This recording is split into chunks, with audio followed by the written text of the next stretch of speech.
আসসালামু আলাইকুম, আমি ডেন্টিস্ট কামরুল হাসান বলছি। আজকে টপিক হচ্ছে সামনের দাঁতের ফাঁকা নিয়ে। মূলত অনেকে লোকই আছে যারা সামনের দাঁতের ফাঁকার কারণে নিজেকে লজ্জিত মনে করেন। অনেকের সাথে আপনি গিয়ে হাসতে পারেন না বা কথাবার্তা বলতে পারে না। এটার উপযোগী দুইটি পদ্ধতি রয়েছে। একটি হচ্ছে অর্থোডন্টিক ট্রিটমেন্ট বা তারের মাধ্যমে। আপনার 5 থেকে 6 মাস লাগে এই পদ্ধতির মাধ্যমে আপনার সামনের দাঁত ফাঁকা বন্ধ করতে। এটা খরচও ব্যয়বহুল, প্রায় 30-35 হাজার টাকার মতন লাগে। আর একটা পদ্ধতি হচ্ছে 1 ঘন্টার মধ্যে আপনার কসমেটিক ফিলিং দ্বারা এই গ্যাপ বন্ধ করা সম্ভব। তবে কসমেটিক ফিলিং বিভিন্ন দামের হয়, ওই দাম অনুযায়ী আপনার খরচ নিতে দিতে হবে।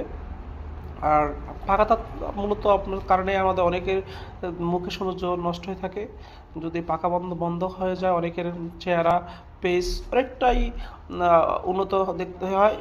অনেকের ফাঁকা দাঁতের কারণে বিয়ে শাদী বা কার কোনো অনুষ্ঠানে বা বিভিন্ন প্রোগ্রামে যেতে নিজেকে লজ্জিত মনে করেন। এতে আর এখন আর দুশ্চিন্তার কিছু নেই।